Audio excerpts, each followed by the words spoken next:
Hey and welcome to the Linkin Park from Zero tier list, where I'll be trying to objectively rank all the new songs featuring the band's new frontwoman, Emily Armstrong, who in my opinion is doing an absolutely amazing job with the guys. Let's not waste any more time and jump right in. We'll skip the intro track of course and start with the first proper song of the new album and essentially Emily Armstrong's debut, The Emptiness Machine. With over 500 million streams on Spotify, it's the most played track of this new Linkin Park era. Easily an S tier song. Personally, it's my favorite track on the album, because for me it's pretty simple.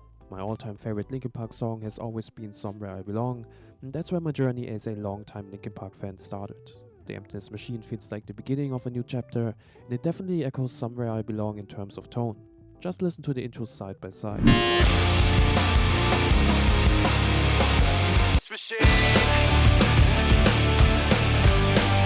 I was instantly hooked, just like back then, so for me no question, S tier for The Emptiness Machine. Next up is Cut the Bridge, the second song on the album, and I actually had a hard time rating this one. Personally, I'm not a huge fan of the song, but I do remember that it was pretty well received when it first dropped, so while it doesn't really do much for me, I think a C tier is fair. Now on to probably the main event of the album, Heavy is the Crown. This is what you asked for, heavy is the crown. This was the official anthem for the League of Legends World Championship 2024, and honestly, that already says a lot about the song's quality. Personally, I would rank it more in the A tier, just slightly lower, but realistically it absolutely deserves S tier. Mike Shinoda absolutely crushes it here. In fact, I think he carries the track more than Emily's chorus, though that's just my take. Cut the bridge, we run. Next up is Cut the Bridge, and I actually had a hard time rating this one.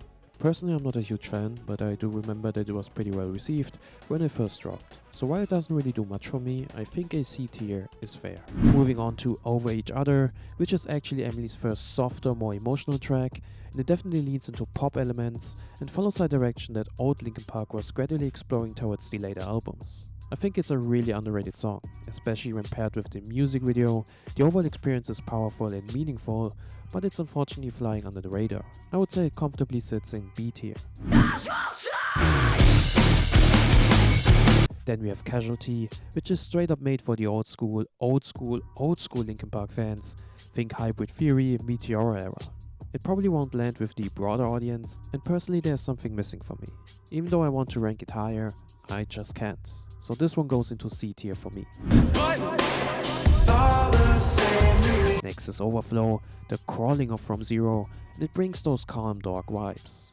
It's one of those songs that hit hard in the right moment, while it definitely has the potential to be ranked higher. Compared to other tracks in the S and A tiers, it just doesn't quite measure up overall. Still, a solid B tier and well deserved.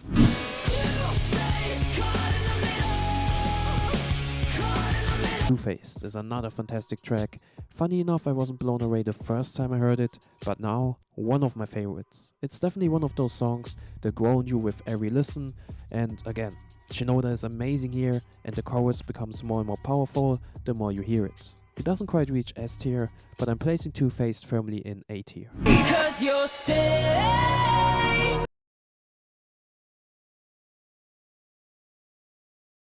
Stained leads more into pop territory again. It gives the album a chance to breathe, a moment of pause.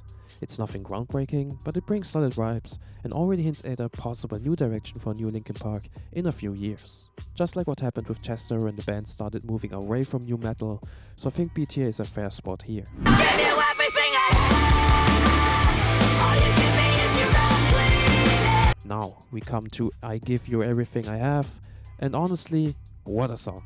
The intro is amazing, bringing back those Meteora style vibes, and the energy is just off the charts. It's one of my personal favorites and it definitely belongs in at least A tier, especially the final section. From now on, I Don't Need You wraps the song up perfectly in the end. I say I hate you when I don't. Good Things Go is in my opinion the strongest rock ballad on From Zero, and for that reason it has to go into A tier as well.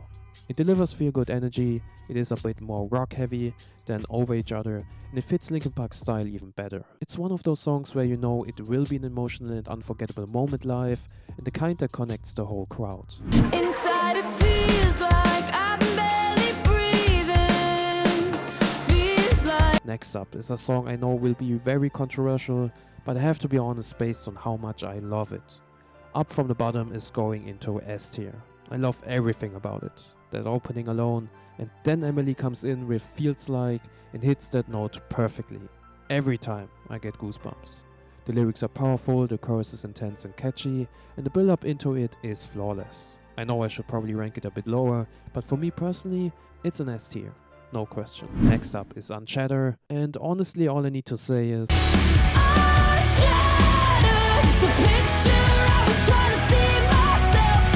it hits me every single time. A tier.